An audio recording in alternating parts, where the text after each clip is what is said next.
once we start getting that up and running, if you want to be a guest on Yatta Debates, just feel free to contact Shelly or myself, and we will have you guys come in on the show. Hey, so, Shelly, I'm gonna have you introduce our talk today, since this one was your idea. So yes. So I chose to talk about today gentrification because it's a topic that touches my soul so deeply. So deeply. Like, I am so against gentrification. Against it? I am against it. I feel like Wait, hold on. Before we go into that. Yeah, I'm not even going to go into it. Before those who don't know, explain to them what gentrification is specifically. Gentrification is when you have like urban areas and then they do redevelopment in the areas. And basically what the redevelopment is they destroy like any of the projects that the people are living in, like usually it's minority or poor people, and they redevelop them into what they say are affordable homes, but really they're overpriced apartments that they move the people out of those neighborhoods and displace them all over, and then they move in white people and change the area up and raise the cost of living and things like that, to where an area that was once populated by people of color are now populated by white people. They take away some of the cultural things in the neighborhoods, like corner stores and all those things. They redevelop all those things. Like, if y'all aren't familiar with Brooklyn, how they're doing Brooklyn right now, or even just like cities here in Jersey, they're starting to redevelop them. So Brooklyn is a big one in specific because the one guy that I used to go to Sweet Sound Studios up in New York, and he was telling me, he was a white guy, and he was telling me this. He was just like, man, I've never seen so many white people in this neighborhood. He's like, it's really changing around. Yeah, 15 years ago, 20 years ago, a lot of the neighborhoods that you see now that have froyo shops and different things like that used to have different things. They used to be like sneaker stores, or they used to play music throughout the neighborhood, like on weekends, and get the neighborhood going and have the whole neighborhood feel. Now people are calling cops on them when they But now let me ask you this though: is gentrification a product of our own doing to an extent? No, I feel like it's just like they try to. Again, America's a capitalist country, so everything's about making a profit. Everything's about making money. So if they feel like they can make some money in a certain place, it doesn't matter what you're doing. You could be literally minding your business in your neighborhood, and they'd be like, well, this looks like a good area to just move these people out of and do that. They did that since the beginning of time. When they came to America, those Native American people were minding their business. They were just like, yep, you guys are on our way. We're going to kill you all now, and we're going to take over this and call it America. So that's just how they do it. So in layman's terms, gentrification is basically just like the new form of colonization. You see a place that's like, you see the potential resources in it, and then you kind of move into this. But the reason that I'm going to say I'm not 100% against it is because we kind of have the opportunities to do those things as well, but we just got to kind of be more mindful of it. If we see something has potential, like this area specific, and I'll say that because when I was growing up, and I'm pretty sure you might have heard this too, the big emphasis with us was getting out of the hood. Yes. And that was a big thing for us. They was just oh, we need to get out of here because it's devoid of resources. There's no opportunities here. Instead of, she said, you guys need someone to answer the live questions. If you got a question, we're going to come to you and answer it. So feel free to drop any questions. But a big thing for us was getting out of the hood. That was one of the big things of getting out. Instead of rebuilding it. You know what I mean? And that's why I say not in their defense, but are we in the have to play our part to it, because it's once the few of us that do achieve that stature, it's just our immediate mindset is to get out of it and not rebuild it. So when we have people who really have, she called me in the middle of the live. So when we have those people to call me back. Yo, I need you to go on Facebook and go to Pretty Lily's page and look at the videos before they do the stuff. Okay. So when we really have those people in position to kind of take on those things, and not just one, but a collective of them, it's we don't, and it's just at that point I can't necessarily fault somebody for seeing the opportunities that other people did not. I mean, there are people who have seen the opportunities in this. It's that we're told that we haven't seen those opportunities. That's why kind of like that. Like we're told, oh, in order for you to make it, you have to leave this area. In order for you to be something, you have to get out and go somewhere. When cities and stuff were like being formed, people were moving from the suburbs to cities for work. So they were coming. So now it's like the opposite, where it's like, all right, now people are moving away from cities to the suburbs to, get a slower life, because now it's like, all right, we don't want the fast-paced life anymore. Jobs are in different places now. You don't have to be in a place where it's easily accessible to work. Everybody has cars or easy access to jobs now. It's Uber, all these things. So now it's easier to live a suburban life. That's the main reason why a lot of us moved into the city, and we were herded into the city too. And then also with that was red zoning, where they used to put certain like areas, like they would put like an imaginary line around certain areas where like outside of those areas, Black people could not buy homes. They would make it like literally impossible. So that's why I always say, like, gentrification, like, it may sound like a good idea, but who benefits at the end of the day? But and this is because we don't. It's like, but again, it's not necessarily what it is. It's just who's doing it. Now, if we were doing this in our own communities, if we were like taking these things and putting these businesses and we benefit from it, then it wouldn't necessarily like be a bad thing. And it's a big thing with like, I follow Jay Morrison on Instagram, and he really talks about, gentrifying your own hood, and not necessarily it's not gentrifying, it's just really redeveloping. Yeah. When we say gentrification is when they just come in and just be like, all right, you niggas is doing too much nigga shit, y'all gotta go. Like redevelopment and gentrification, I feel like are on two different levels. Like you can redevelop your hood. Like I always encourage people that I come across, I don't care who you are, even if we have like the smallest conversation, buy a house in your hood. Even if you don't want to live in that house, buy it, rent it out. So keep that money in your neighborhood. Build your neighborhood up. Open businesses, open stores, do things like that. Redevelop your neighborhood, because now we have the opportunity where we can do that and it won't be destroyed, because there were cities that people were building that thrived and they ended up bombing them. They bombed Philadelphia, they bombed the city in Kansas. So we really have to think that's why a lot of people are kind of wary about like, all right, if we redevelop this hood, are they gonna come and blow it up or make it impossible for us to live there? I don't think now. I think not because everybody's like on everybody's moving in a forward progressive direction, but we have to take advantage of this. Like now there's less restriction on getting houses. Like it's still a little hard to get a house, but it's like less restricted. Like they won't restrict you to certain areas to buy homes. That's why if you do want to buy a home in the hood, it's cheaper now while it's still the hood, because there's certain hoods that aren't hood no more that are turned over. Like there were people like my coworker, she's from New York. She told me that her house back in the day was cost like maybe like $50,000. That house right now is worth $1 million in that same neighborhood, sitting in the same spot, same size, nothing redone to it. And this is also comes with, again, like the mindset that we got to be mindful of. And it's a post that I've seen. It says, "Don't sell grandma's house." And this is and this again, one of the things that I'm saying that we all are aware of like the obvious economical disparities due to racism, but it's just like now that we're mindful of that, it's just like it's time for like action at that point. And that's what I'm saying, like at that point we kind of gotta like own it up, because I'll tell you specifically, like from my family, like I know like when they had that whole 40 acres in the mule, my family actually like had land in that and they sold it for cheap, and that's just like one of those things. And I won't say like my immediate family, but like the extended family, but it was just like one of those things where you got to take that thing and you really got to plan it out 10, 20, 30, 40, 50 years, like from out there. Like, and that's the mindset that like, when we talk about like gentrification, that's the mindset that they go into. They don't say like, okay, this is not a quick flip, I'm going to flip this, da-da-da. They say, when this area blossoms into this, I'm going to be a part of it. And 10 years down the line, I'm going to be reaping the benefits from that. You know what I mean? And that's really the point of like gentrification and redevelopment. It's like you got to stop looking for a quick flip, and you got to see 20 years from now, how am I going to benefit from this? Yep. We got to start looking long-term, planning long-term, because a lot of us live like in the moment where we feel like, oh, it's no sense in like saving and building these houses up. I want the fast money now. And it's like, you have the fast money and it dissolves, and then you're left with nothing. It's gone. Like you gotta invest it into stuff. Like it may not be like fast, it'll grow. Like I always say you spend the same amount of money you do in rent as you do in owning a home. But the difference is when you own the home,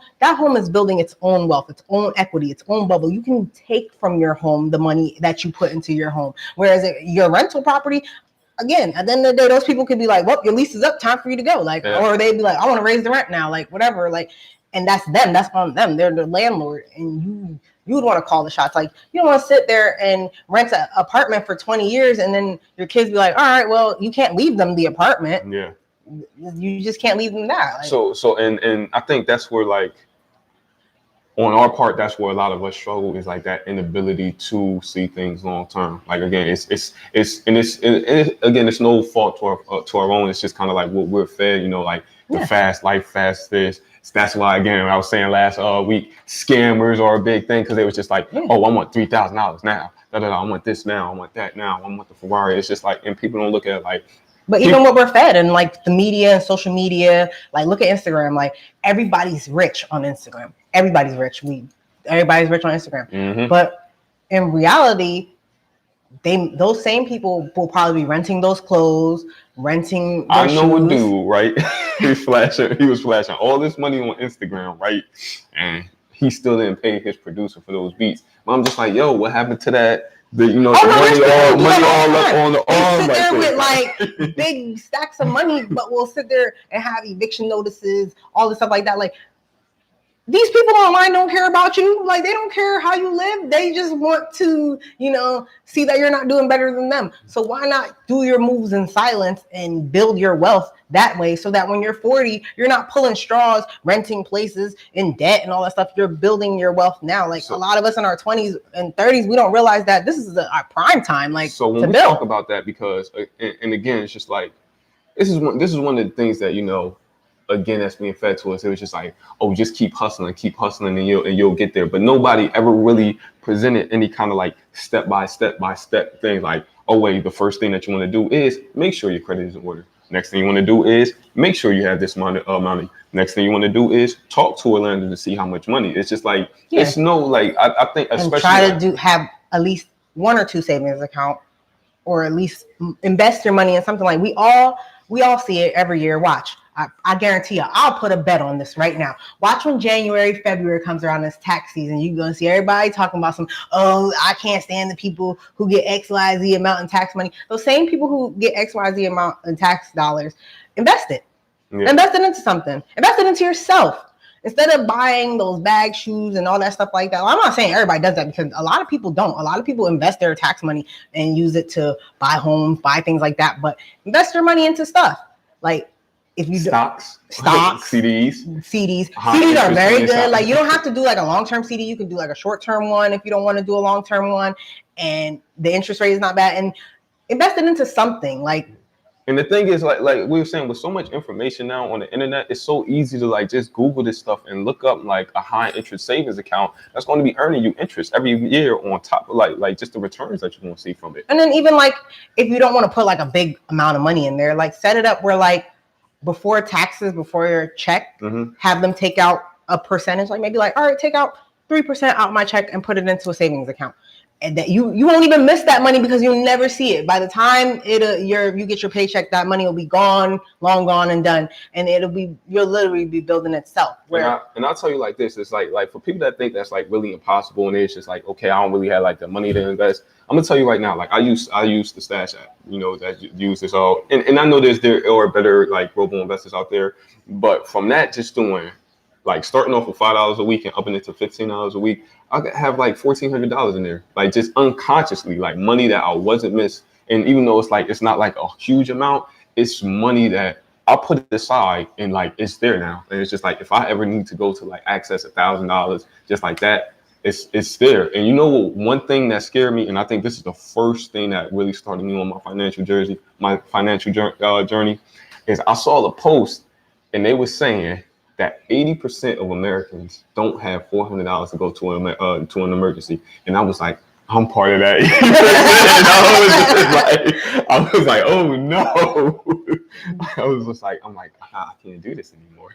Yeah, you got like even if you don't want to save like a big amount, like you don't have to be like a big time saver. You know, it's all about budgeting too, because if you budget your money the right way, you can save money. Like it's all about prioritizing your money and putting it where it needs to go. Like you don't have to put like $500 every week in a savings account. Like you said, like you could even start off small, like do like $5 a week. You won't miss that. Like that's $5 you buy a burger and fries at McDonald's. Like that's nothing. So I used to do, when I was working at my other job, at my nursing home job, what I would have them do is take out $50 a paycheck each time. I got paid bi-weekly. So, all right, every 2 weeks, that's $100 in that account. And then, you know, when I wasn't working there no more, that money helped me out in that emergency, because when I had lost my job, I was able to run back to all these different places that I had put my money into. Like I had different savings accounts. So when I had felt, even before like I got my unemployment, all that stuff, I had money, so I was comfortable in the sense where I was like, all right, I don't have to go around pulling straws, asking nobody for anything, because I had saved it on my own. Like I planned for like a rainy day, basically. And I say that to anybody, like even if you're in a relationship, if you're single, save money, because you never know, like anything can happen. Anything can happen. Like it doesn't matter. Like you should always just have like a backup plan. And I don't know, I'm a planner. Like I like to plan for everything, like in life, like in general, like plan, save money. And just make sure that even though you might not see it now, like today, you'll see it in like 10 years, 15 years, 20 years. Like, you know, and even if a lot of people, what they think is like, oh, well, what if I die in that time? What am I going to do then? Like, all right, whoever is going to benefit off it. All right, if you saved money, they can use that money to bury you. Now they don't have to go pull straws and make a GoFundMe and do a fish fry on Facebook to bury you. They can actually have funds to bury you. And I always say, if you're young and healthy, get a life insurance policy. If you're young and healthy and you're in a job where you're there for more than 2 years, join their retirement plan. Do all that while you're young, because when you build all that up, you think that pension and Social Security is going to hold you. There are people right now who are 65, 70 working at ShopRite because their pension doesn't cover their bills. Where they could have been saved. They will tell you themselves, I wish I was saving my money when I was 20, 30, and 40 to be comfortable now, where I don't have to work a little part-time job to be able to afford my cost of living. My pension checks don't cover my rent fully. Like that's not a way to live. It's not. And then on top of that, the way how this economy is going, they're talking about eliminating Social Security in a whole by the time we become elderly people, and that's scary. Like I can't imagine me not having my money that I worked hard for. They tell me I don't got it. And this all plays into gentrification. It's just like, you know, having something set up for yourself, and not even just for yourself, but again, it's an investment. Your community. So it's just like when you pass, it's just like, if anything happens, your family has a house. Their family has a house. Your kids always have a house or somewhere to go to, as long as you keep it in the family. And again, it's just like once you set somebody off and set somebody up in that situation where they already have a house and all they have to do is worry about the upkeep, you now putting them in a better financial position, because now they have a stable home and a base to operate and work and not have to pay rent. All they got to do is pay taxes on the house and manage the upkeep. And that's how that's how I always say that in life it was a race between white people and black people, where we were put in like this race, and we were blindfolded, had our legs tied, all that stuff like that, because they were handed down houses. When slavery ended, they were paid for their slaves, but when we were in slavery, we were just like, all right, well, off you go. That's it. So we had those hurdles that we had to overcome, and now that we're here in this position in this day and time, we should be able to take the money that we're making. There are a lot of black successful millionaires, thousandaires, whatever, like however much you have enough money where you can invest into your community instead of investing in flashing money, and really redevelop your neighborhood, leave stuff behind for other people to grow. And I really do applaud like all the philanthropists that come out and do build like centers and buy houses and build apartment complexes for like the people in their hometowns. In their hometowns. Now, let me ask you this, because it's I'll tell you like this, like from doing my own personal research, it's a big market in Detroit. Detroit has these big. Oh God, I still got PTSD from Detroit. But you know, like you see all these big beautiful homes, all this land in Detroit. Wow. But the problem is, it's just no employment. But again, it's just like, and this is what I was saying, like, you know, with a group of people with the mindset could really do something for that community and start establishing businesses there. Oh, they do it in certain parts of Detroit, because when I went to Detroit, you know me, I got to go to the good parts and I got to go to the hood. Like, it just got to. And when I went to Detroit, I kid you not, we had put in our GPS the liquor store. When we went to the liquor store, it was boarded up. Now, mind you, this was on our GPS. Like, it's open. It had a phone number. It was like, oh, yeah, you could go here. It was boarded up. Every other business there was boarded up. When we walked through, like, the area that we were in, almost every other house or business was boarded up. But then when we got downtown to, like, where the college is and where, like, the GM factory is, it was thriving. It was like a thriving. There's two parts of Detroit, like, and it really is crazy. Like, they really have like a split between like where it's like, you know, like the black people, their parts is like really desolate. Like, it looks like a war field out there. Like, it's really crazy looking out there. And then when you get to like the downtown area, it's like, oh, it's all these nightclubs, all these like nice little cozy apartment. They turned the old Victorian houses into like nice little apartments for like cozy college kids and make it like real nice. But again, now like I'm saying, with like somebody with the mindset, you know, they could really flip that and turn that. They could really turn Detroit into something. But you have, when you do redevelopment, you can't just go in there like, all right, I'm gonna buy these houses. You gotta go in there and be like, all right, I gotta redevelop this whole neighborhood. Like, I gotta come up with a plan. Like, you really gotta get with like the city and the council and see if they can get, you know, other, you know, businesses and stuff like that. I say, you know, one of the things that like keeps, you know, Trenton from thriving is like, it's a lack of a nightlife here. If you notice, like, go downtown Trenton on a Saturday night and tell me who's down there. I mean, I've been trying to look for nightlife out here. I lived out here for almost like 3 years now. And I was saying, like, and again, but when y'all do have nightlife out here, they shut it right down. They shut it down as soon as it gets too much like hype around it, and there's like fights and stuff. They shut it right down. They come right in like, all right, you guys are having too much fun. Shutting down, like we're in high school or something. Like, all right, that's it. It's too much. Y'all don't know how to enjoy nothing. That one thing is like cursed, but like, you know, I was kind of saying, I was just like, you know, that's what it needs. I'm like, and not to like, you know, disregard my own people, but it's just like, you know, I think like we need to like have an outside element that feels like a little bit more comfortable to come here, because I'll tell you like this: back when I was doing my hip hop shows, a lot of people was nervous at first to come to Trenton. And because all they hear is like the negative aspects of it. Come to find out, you know, I do a show there. The whole thing goes off with a kick. Everybody's having a good time. No fights, no shooting, no nothing. It was just like, oh, this is nice. Yeah, I've been out in Trenton a few times. You know, if you're from Trenton, you probably see me out a few times. And then I'll do another one. And it was just like, oh, this is nice. And then I'll start seeing it. It's just like, well, it's not really as bad as it seems. But it's just like, again, with people who don't really like, you know, have that mindset. They're like, and this is why I would say, why do you go to a club to fight? You know what I mean? Because I've been to parties in New York and Philly and, you know, DC and Baltimore, and like, even when it's like a like altercation, it diffuses and everybody gets back to the party. But I don't know about that. I went to a party in Philly and some dude was really about to shoot me. We were just like, hey, you know, we were trying to defuse him, and he was bald, so he was like sweating and he was just angry in the club. And this was another thing that I was saying, and it's about Trenton. It's just like when you have a city like New York and Trenton and Philly and these other cities, it's just like something that happens in South Philly doesn't affect North Philly. But when you have something that happens in one part of Trenton, it affects the whole Trenton. Because Trenton is so small, it's just Trenton. It don't matter if it's like it happened in South Trenton. Like, when on the outside looking in, it's Trenton. Yep. You know what I mean? So, and that's kind of like the thing that was like bringing the light. So that's why everybody in Trenton needs to come together and really take y'all city back.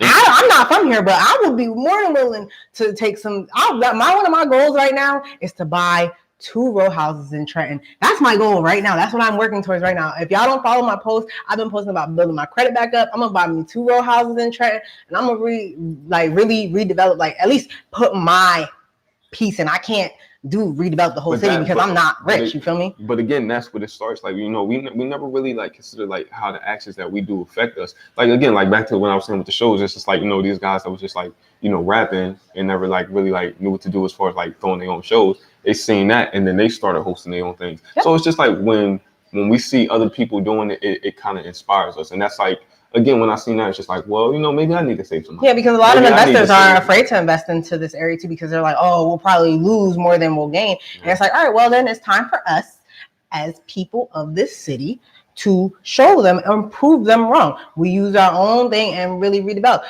all right, you said there's a lack of nightlife.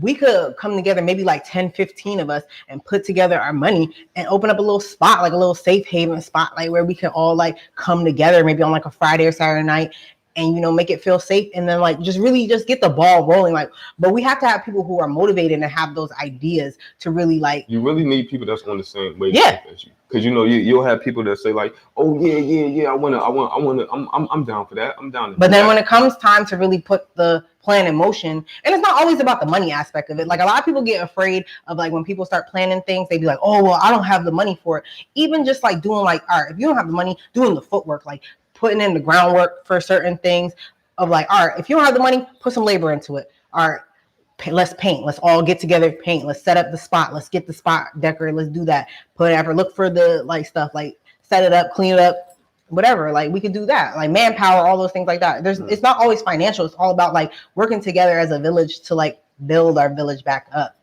And again, and like I said, don't want to discriminate, but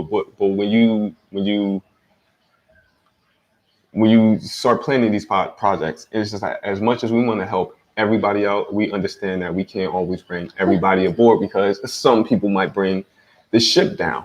Yep. And it's just like, so what do we do in the aspect? Because at that point, it's just like we want to revitalize the community, but we also want to make sure it gets revitalized, and we not, pouring our money in, and we're the only ones that's really like dedicated to this cause. But you see, like, all right, let's go back to gentrification. You see these same dangerous neighborhoods that they pour their money into. They got a solution for that. But again, again, that's what they on the same way. Like when you were saying at the auction, I'm pretty sure those people got together afterwards and they said, well, I'm setting up shop in this neighborhood. Oh, I'm right in this neighborhood. Yep. Maybe if we pull our money together, we can get these other things, and we'll have like this entire block. It's just like, and it's just like, I think that's what we have to kind of like look at it. And it started off it was Healthy Blends, is a smoothie shop, The Bowl, and we had like quite a few black businesses down that road, Warren Street, along with what was it? It was South Rio at the time, but it was just like South Rio went because of too much of the fighting and too much like fighting and rowdiness going on. And then the guy who owned The Bowl and Healthy Blends Cafe, they ended up getting, caught up in some drug madness, so it was just like they found out the business was like funded by drug money. And it was just like, how I think we really kind of gotta like, when we do things the right way, that's a big part of it too. Like, and we always say it's a terrible system. It's a horrible, corrupt, and unfair system. But it's just like, I tell people this, you're never going to beat the system. You got to find out how to maneuver through it. Yep. You know what I mean? Like, you're never going to beat the matrix. You just got to figure out how to play this so you and your people benefit from it. That's really just how you got to do it. Like, I look at my hometown and how... What's going on, Lil Nico? How they really like... I'll put it in this way. They revitalized my hometown, because I don't want to say gentrification. Where you from? And basically what they did was they tore down all the projects out there, and they started like doing small redevelopment, because Rutgers is out there, and that's like a big university. And so you can't have a big university and maybe like the area that the college kids are going to be going to is not safe. So they had to make sure that they weren't going to lose their like big investment, because you have the hospitals out there, like you have Robert Wood Johnson out there, you have St. Peter's, you have Rutgers, and then New Brunswick is right in the middle. Like you can get to New York, you can get to Philly, like you can get, it's like a hub, and that's why they call it the hub city. So they were like, all right, you know what, we're gonna fix it around. Well, because when you're dealing with those college towns, like again, the college. Majority of the houses now are owned by people who rent out to college kids. There is really no more like real projects out there and like that. They knocked them down and rebuilt new apartments, and that's what people call them out there. If you're from New Brunswick, you call them the new apartments. They're down there, and basically they moved all those people around and shuffled it around. Like even downtown New Brunswick is different. Like there used to be a point in time where you couldn't walk downtown New Brunswick after a certain period of time because it was just not safe. Whereas now you can go down there, you see people riding scooters and bikes and all this other stuff. They have signs on certain bars that they don't play hip hop. Like it's just crazy. Like it really is like they're telling y'all like, look, we took y'all hood and this is our shit now. Like this is it. This is our hood. And it's like crazy to me how they really did that. And they really came in and did it like Like it was like better. They was like, all right, New Brunswick, we're gonna try this out. We're gonna see how this go. And they really did that. Like if you go to New Brunswick now, it really looks like a mini New York City. Like it has like a little nice skyline. Like the train station is nice, and the train station is over 100 years old. Before you used to have like mad bums out there. Like it's really nice out in New Brunswick now. And I'm gonna tell you, like for people, like it's not impossible because we see these in certain communities, like especially like Atlanta, like so many successful Black community, like majority Black communities down in Atlanta. We see that also in Maryland, like in certain like counties in Baltimore and also PG County. It's just another one like a really successful, predominantly Black community. So it's not impossible. It's just really about teamwork. Yeah. Everybody getting together. If you love your city, come together and save your city. Because what they're gonna do now is we're gonna do this podcast. Y'all gonna look back at this a couple years from now, and you're gonna see that they came in, they started buying up all those little abandoned properties, refixing them up, rebuilding them, making them come up to code, start generating the tax dollars. And once the tax dollars start coming in, this going to generate more businesses out here. It's going to generate more people coming out here. Y'all see they painted the little rainbow road downtown. It's starting. They're starting. They're just testing it out. Starbucks, rainbow road. Once you put a Starbucks here, that's like just wait for the insomnia cookies. That's the sign. And I'm not gonna lie, you know, insomnia cookies good. I had to make those things. And one thing that I was saying, I was like, if I had the money, I would probably turn that whatchamacallit into like a Fridays. And I said Fridays because one is brand recognition, and two, think about how much foot traffic that you get from state workers there Monday through Friday who's going to stop there for lunch. Or put a Chick-fil-A there. And after work. Yeah, or a Chick-fil-A. Yeah, like so. But I would say like if you don't even want to invest in like homes, try to go into like a fast food business, you buy into a chain, like franchise yourself, open up a Dunkin' Donuts, open up any other little franchise that they have, because McDonald's is one of the ones that you could really like, especially as Black people, they really help Black people get into like franchising. Like they're one of the people that will put you through Mick University and like really teach you how to do the loans, how to get everything together. Now, yeah, I said how I know this. I used to work at McDonald's for a really long time. I would never. No fast food for me. And they basically were trying to put me through like the Mick University, like to become a manager. And they were like, if you become manager and then you become a general manager, you can run your own stores. And then like I can run like a chain of stores. I would get like a free car. I would get like a Ford. And like basically they would like set you up. But they were like telling me like a young person, like I was in high school, out of high school, working at McDonald's. And they were like, yeah, we could put you in a position in life where you don't have to like, you know, work for anybody else. Like you could basically like if you get to a certain rank, you could open up your own McDonald's and run your store, own it, like franchise it. You don't have to come in the store and be in here doing the fries and flipping the burgers. Like you could be your own boss. I took away from that, like me being the young person I am. I was like, you know what? I may not want to own a McDonald's, but to be in a position where I won't have to need anybody else's help, or I could be able to put people in that position as well. Like I took away from that. Like, and I told that to two of the kids I was working with. He was just like, you know where I want to work? He said, I want McDonald's. I said, you don't want to work at McDonald's. I said, you want to own your own McDonald's. And it's just like, it's about, you know, implanting that information. And once I told that to him, he was so tight. He was just like telling his teachers, me and Max are going to own our own McDonald's one day. And it's just like, when you kind of implant that into them, it's just like, it gives them more to strive for, you know? And it's just like we said, ownership. That's a big part of it. Ownership. We own Yatta Debates, by the way. You know, Yatta Debates is our thing.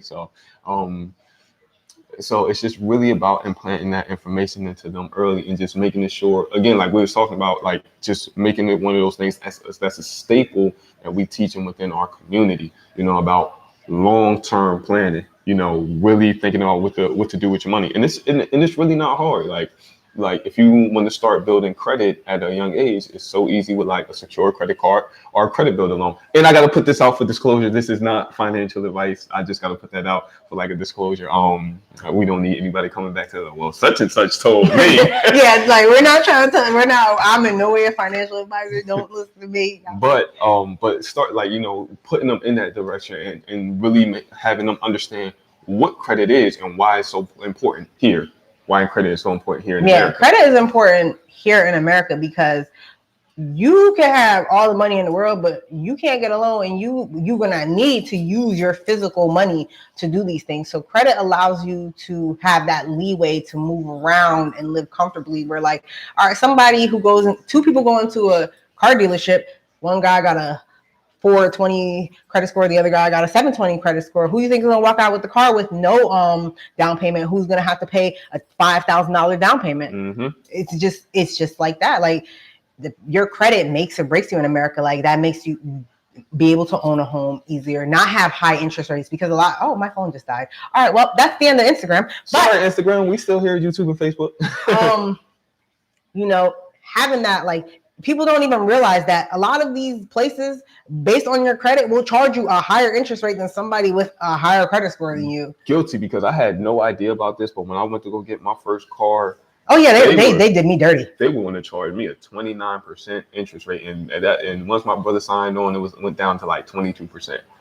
But yeah, like, and that's because I didn't understand my credit score or what it meant or how it affected me, and that's the one thing that we really need to think, like, not just what it is, but how it affects you in the long run. Like, what opportunities are presented or are you devoid of by having this credit score? And then even getting like a credit card, a lot of people think, oh, well, I got my credit card, I'm gonna run it up, max it out, pay it whenever, like, because it's there, it's credit. No, build your credit. Like, this is a lot of mistakes that we don't realize, and they set people up for failure sometimes.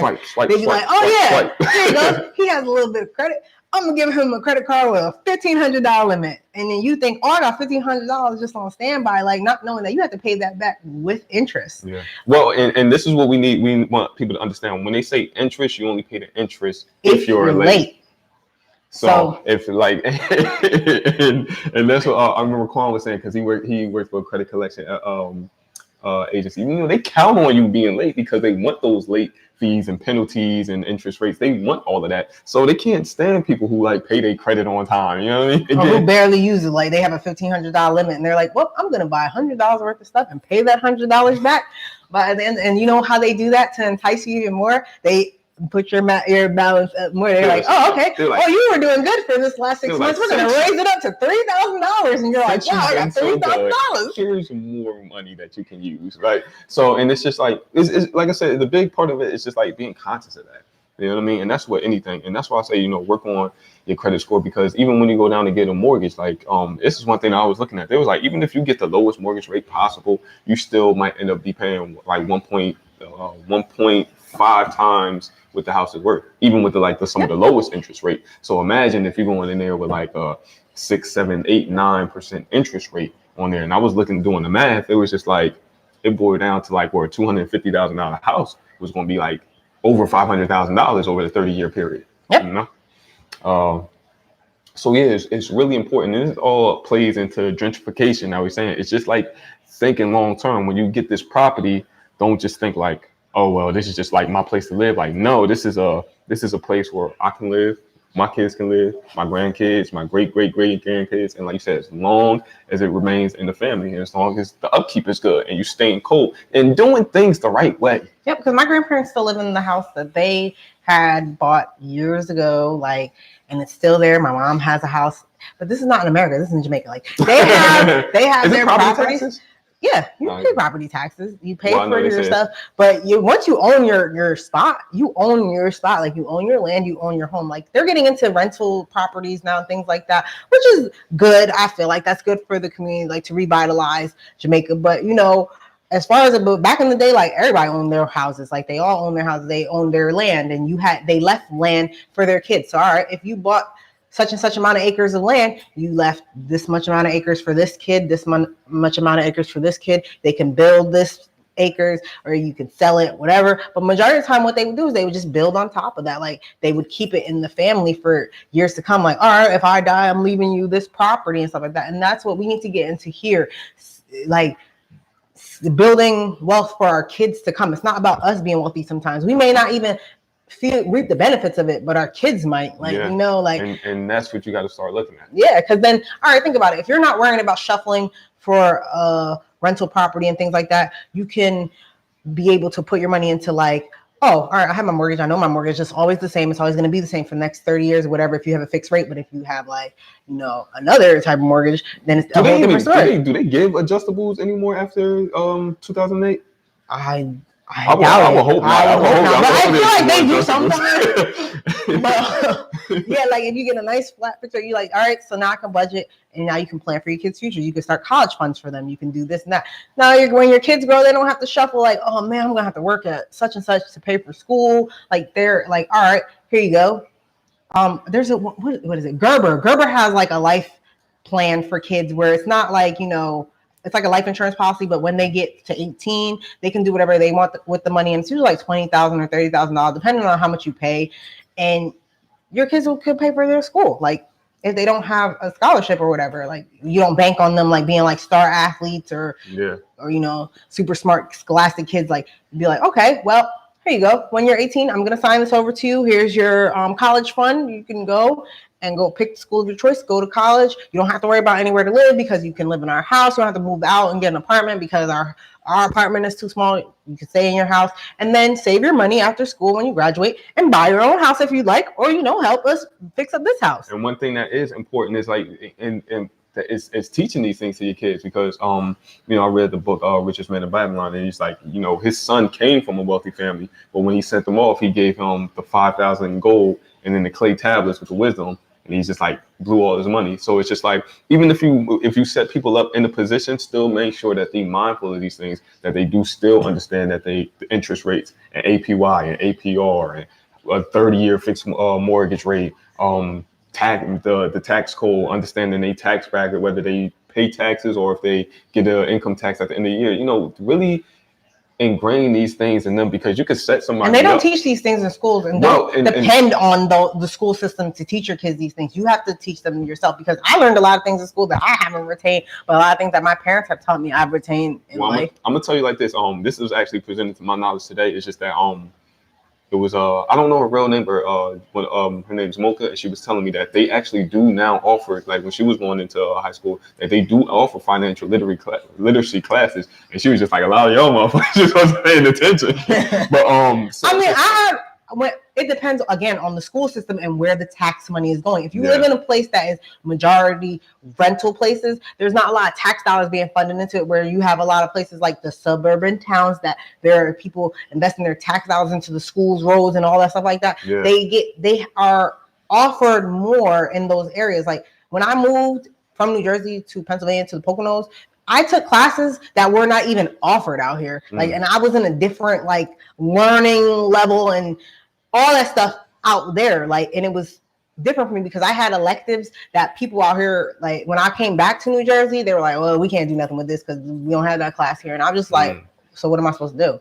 Like, I took the classes on financial literacy, economics, all those things like that they did not offer at my other school when I came back to New Jersey. And they were like, oh, well, we learned this in this grade. You already learned this. So we're going to put you in this class, whatever. And I'm like, well, this is confusing. And it's and like I said, it's one thing, like when we see a legacy of these things is because when it boils down, like I was telling you, like, when you go out to New Hope, PA, you see a ton of small businesses thriving. The first like franchise spot that I saw was like Dunkin' Donuts, but that was like all the way down the road. Everything else was like coffee shops, small business, clothes stores, small business, art stores, small business.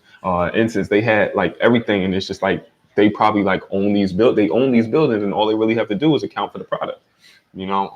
So that's why we say, having that collective where the people that live there own the community. And I seen this from it was like an interview with Brother Polite. He was just saying, like, he said he didn't live in a black community. He lived in a white community populated by black people, because he said we don't own the hospitals, we don't own the schools, we don't own this. He was just like, we just live here. It's like this, it's like we're this, just there. It's like Denzel Washington. I want you here. You just live here. You just live here, and that's why y'all gotta like we gotta, as a group, like I don't ever like blame anybody for like the circumstances of the community, because there were a lot of roadblocks to stop people from really thriving in certain communities, whereas now take advantage of it. Yeah. Like, if anybody tells you can't do something because you black, you can sue them. Now you're a millionaire. So it's easy, like, I'm not saying don't really go out and do that.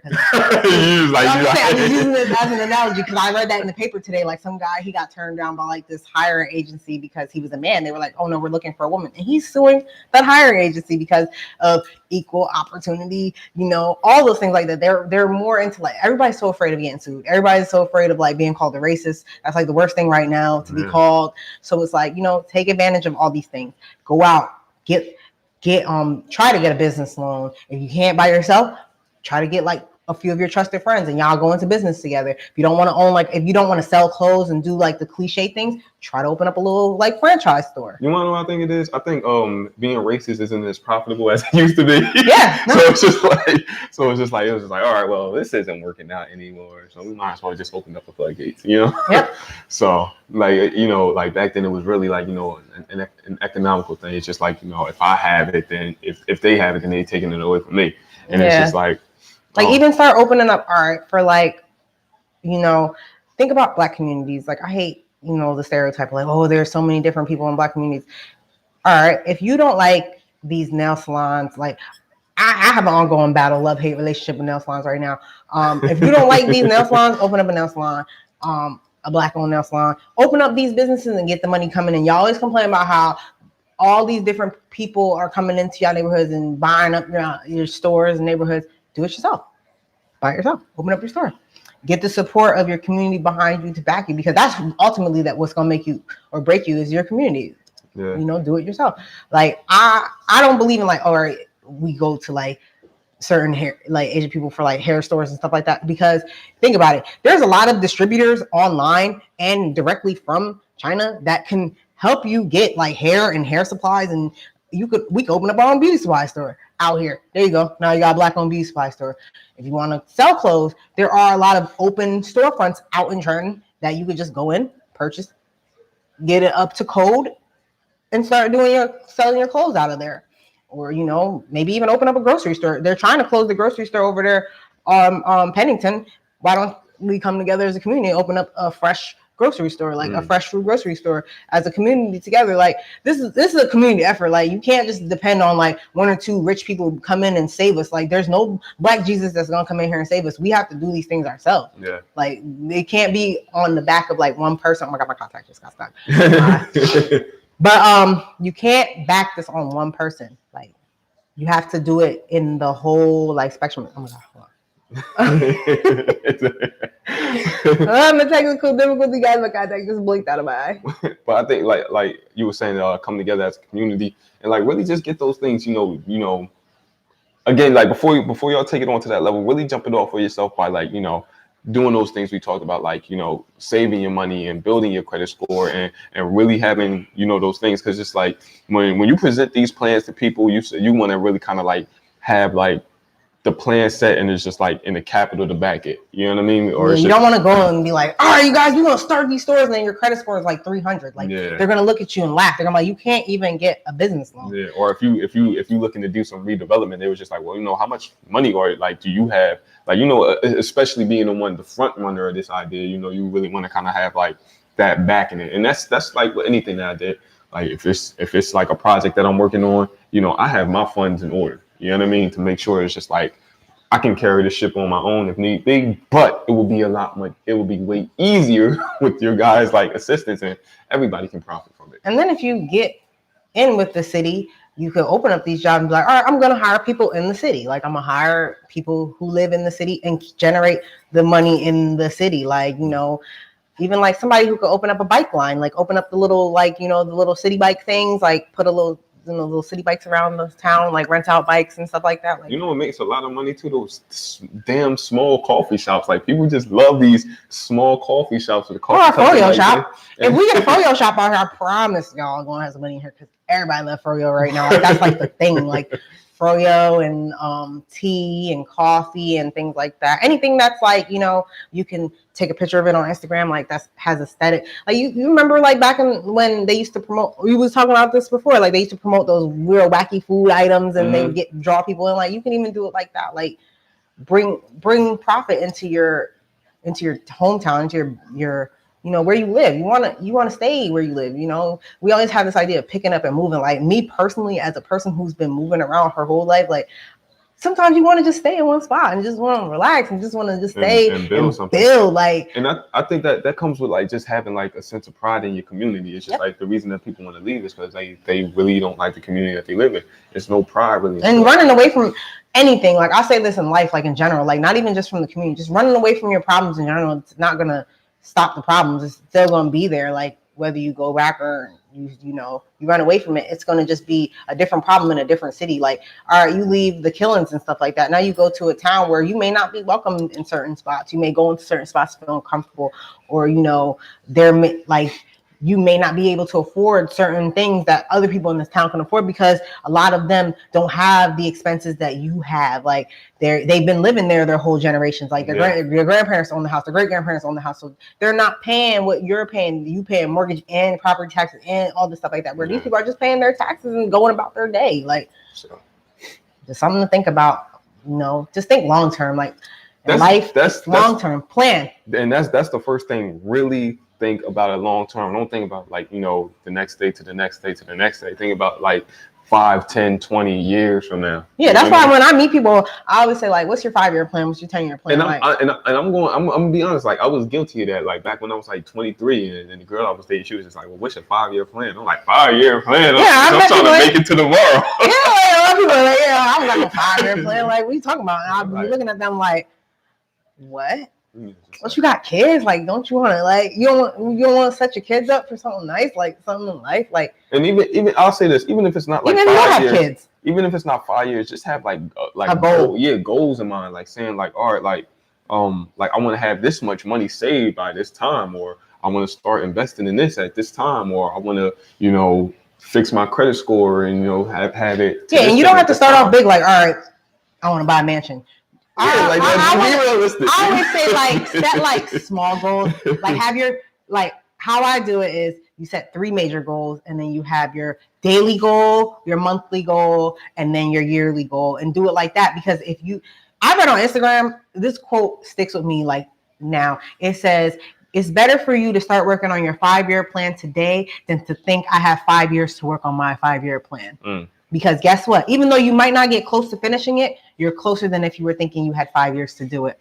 So work on it. Just do it that way. Like you have to put in that work. Like I plant my seeds every day, some way, shape, or form of like making sure that I'm gonna be at least set. Even if I'm not set personally, like my kids are set. They don't have to worry about nothing. They don't have to worry about anybody. They go off and they decide they don't want to take the college route, and like they could have money to fund their own business. They can have money to buy, maybe if they want to buy tenant properties, they can do that. But they have that blueprint set out for them because I decided like, look, I can't live like this. And plus I can't afford all that stuff. So I gotta, set myself up for a good future with that. And like I said, it's just like not just setting the goal, but like, really asking yourself, okay, what did I do to get one step closer to my dad? Like I said, yesterday I did the adult thing. I called my creditor up and I was just like, you know what? Let's set up a payment plan. Like let's just do it. And it's just like really like acting those things. Even if you want to start small, like, all right, I want to start reading some financial books. I mean, I have some recommendations. If like I'll put some recommendations down in the link below. Really just to like start understanding like the basics of finance, and you can like really understand it and research it yourself.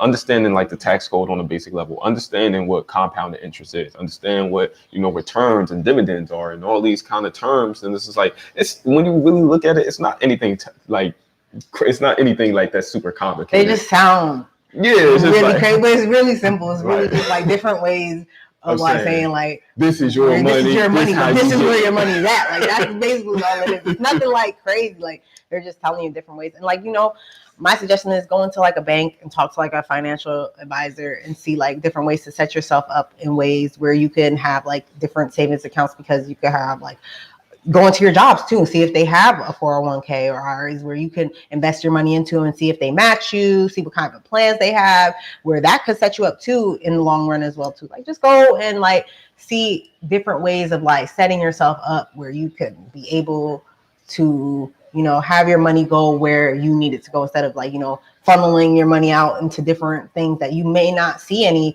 growth in. I always say your items should be building money than losing money. Like you should be building equity, wealth, all those things like that, instead of losing it. Like cars, clothes, all those stuff, those lose value like throughout time.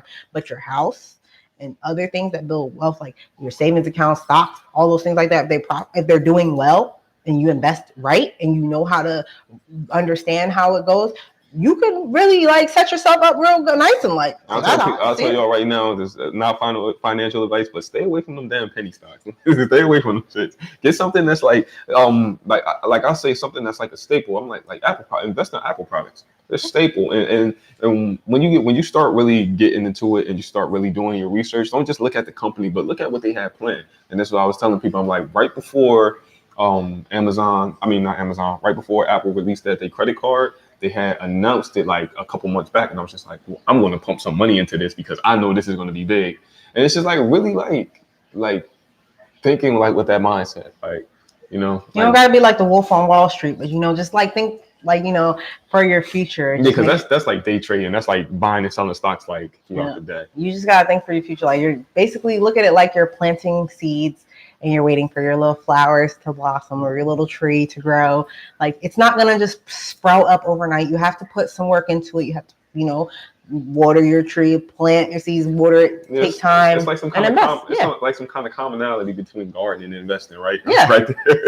So, you have to really like take your time, really like, and look at the long run, because think about gardening. You don't wake up and you plant tomato seeds and then you wake up the next morning you have a big tomato plant. Ooh, you have to wait and you have to water it, you have to be patient, all those things like that. Like it's not about right now. Like that's why people who end up with fast money end up in very sticky situations behind the fast money. Like it's not always worth it. And then you think, oh well, I'm gonna just get the money and then I'm gonna get out. Like, and that's why I say like majority of lottery winners go broke. And it's just like being poor. If you don't have financial literacy, you're gonna go broke if you get that amount of money. You just you think it's endless. And I saw this one post that said, they said, do you have to be rich to invest? And I said no. But hold on, and I said this, and I said you have to be rich in your mindset, because like a poor mindset, it will always like hinder you. You know what I mean? It's always going to put you in a position. Dave Chappelle said that. He said when him and his dad had that conversation, he was like, Dave, we are not poor. We are broke. Broke is temporary. Broke is just like, I don't really have a lot of money. But poor is a mindset. Like being poor is a mindset. Like I don't look at people who are poor people that they have a poor mindset, because you could be broke and have a rich mindset. And those people who usually have that rich, like that wealthy mindset, it's not all about financial wealth either, like just in life, like general wealth of life. Mm-hmm. Those are the people who end up better off in life, because then they start planning things more effectively. They start doing things more effectively. They invest their time, energy, and money into things that they know will benefit them in the long run, versus a poor person who'll be like, all right, if they do come into a little bit of money, the first thing they want to do is show people like, oh, I got a little bit of money. Let me show y'all that I got some money. That's why I told I'm too old to be chilling in the block, because it's nothing to do out there. Like you're not doing nothing. Like you just spending X, Y, and Z on this, and it's just like, okay. It's like you're spending money on bottles, shoes, clothes. Like those Jordans, they don't last. You know what I do now? Like every time I get tempted to play the lottery, I'm just like, don't tell me about that. Because one day I had bought like $50 worth of dollars. I'll be like trying to win something there. I'll be like, I'm gonna put this in my investment app real quick. So you just gotta like think about it like. It's not gonna hurt. It's not gonna hurt you either way if you do or you don't do it. But if you're gonna see people who did take this seriously, who did plan. Those are gonna be the people who are gone 6 months out there. They don't have to work all the time because they invested their money right. They don't have to work 2-3 jobs just to maintain themselves or maintain apartments, because the cost of living goes up every year. And it's like once you're in your mortgage, like I said, you can be able to count your money, budget, and things like that. Use like budgeting apps. There's a lot of financial budgeting apps on your phone too. Truebill, like this stuff is like free and readily available for y'all. And this is something I was telling somebody today. I was just like, retirement is only as fun as your money allows it. Mm-hmm. Like, you know what I mean? So like it's no retirement fairy that's going, like you see all the like the commercials, and these old people on boats and they taking trips here and they doing that. Retirement is only as much fun as money as you have. If you was broke before retirement and you set yourself up, you're gonna be broke in retirement and bored. Yep. You know what I mean? Like, so just set yourself up, put yourself in a position, Yeah, put yourself in a position to be like, I'm proud of the decision that I made. And do it now.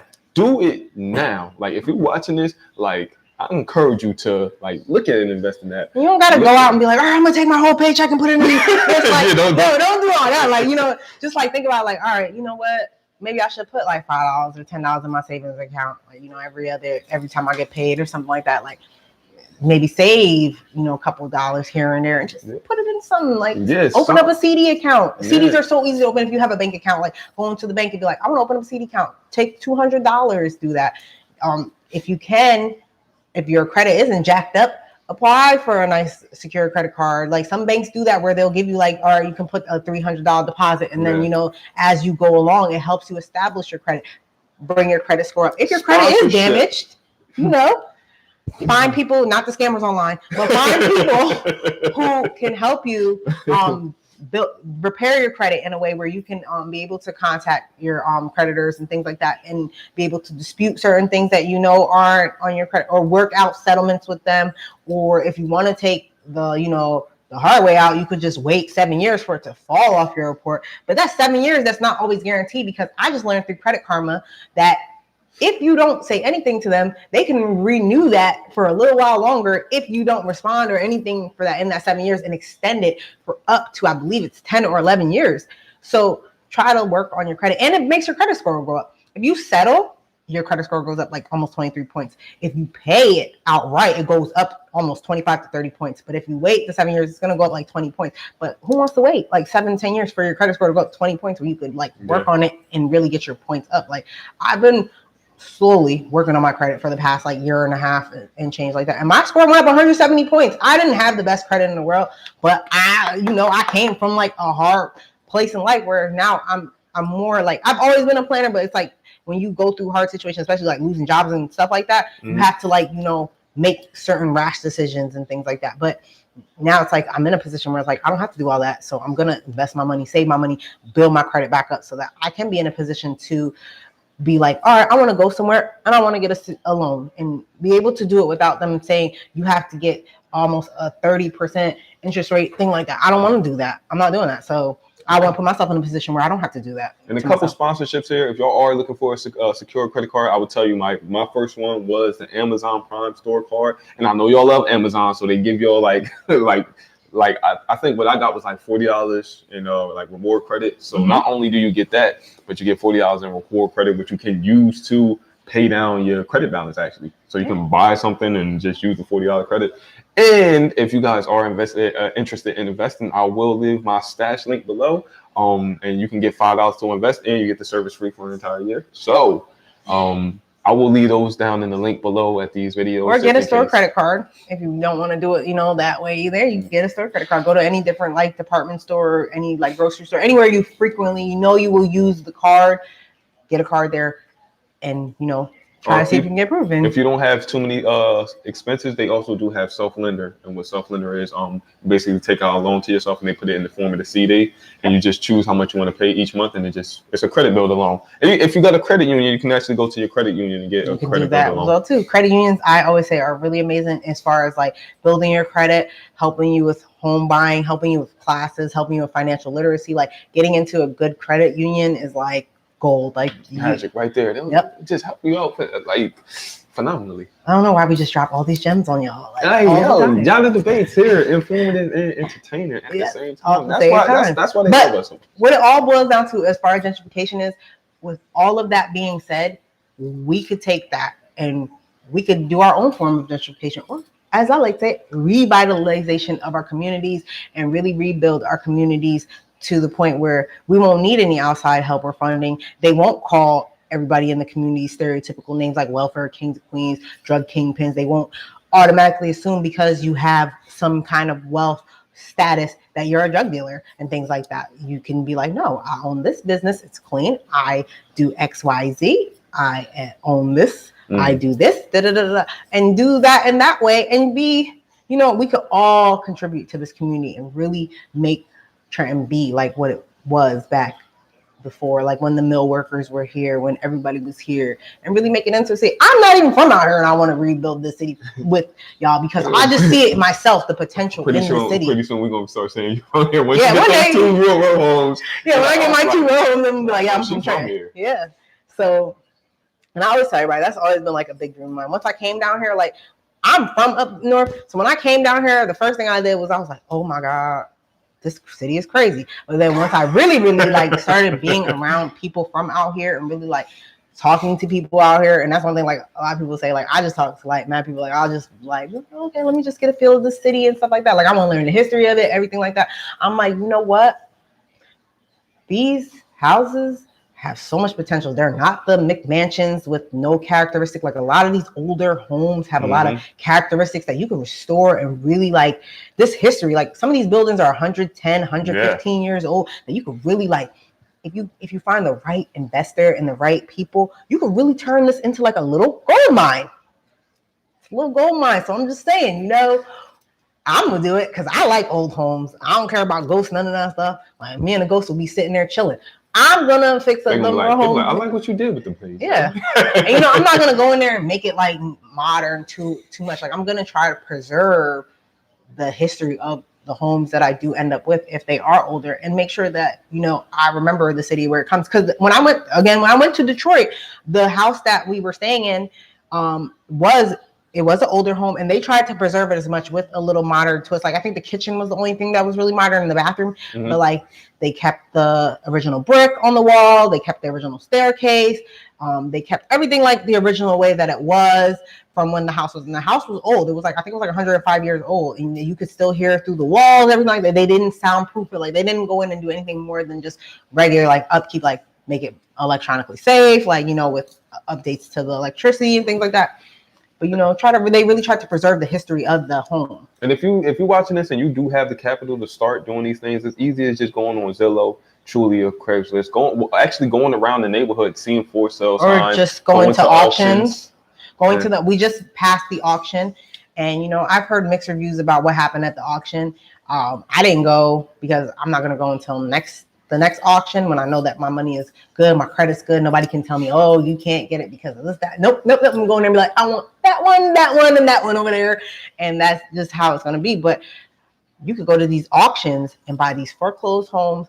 And, you know, they're not perfect. Some of them you do have to work with, and some of them already come with their tenants. So you don't even have to do much. You can just go in and just be like, all right, I'm taking this over. You don't have to move the tenants out. Just if you want to keep them, just pay me. To me. Yeah, that's it. And, you know, one thing about owning properties that a lot of people don't tell you is that if you're going to own one or more properties, you do have to start an LLC. So just start a business like in your name and start doing the business planning for that so that you can be a effective landlord. That's what every other person does that come out here and buy properties. They start a little LLC and they get their business going, and they really are like a rental company, and they have homes out here. And one thing that like on that, if you rent as opposed to like flip, you know, it's actually considered long-term capital gain, so you'll actually pay less taxes on it. So as opposed to if you like rehab it and flip it, you'll have to pay taxes on top, as opposed to income tax at the end of the year. Whereas opposed if you rent it, it's considered long-term capital gains, and you pay way less taxes on it. And I mean, you can once your mortgage or whatever is done up on it, then you can sell it, and then once you already made all the money off the rental property, off your rental income, then you can just sell it and just like take less of a loss anyway. So it's up to y'all. Y'all could, you know, the future is in our hands right now, and my phone is dead. People keep calling me. So yes, the future is in our hands. Let's, you know, take advantage of these opportunities that are presented to us, because you don't want to be the one of those people who are left behind because you weren't, you know, watching this debate, and, you know, taking your financial literacy seriously and thinking, oh, well, I have to, you know, do this, that, and third thing, all that stuff like that. Like, I got to buy this, that, and third thing. I can't invest this and this, that. I got to buy these shoes. I got to buy this outfit. Like, I got to have the newest car because, you know, I can't be driving a hoopty. And really, in reality, who's it hurting? It's not hurting the other people. It's hurting you. Like, so, and that's us today on Yatta Debates, courtesy of our new location for right now, Teresa Wellsmart. Thank you so much. We appreciate this, and we'll see you guys next week. Thank you for tuning in again so much on Yatta Debates. It's always been fun having you guys here. So YouTube, we're signing off, and then Facebook.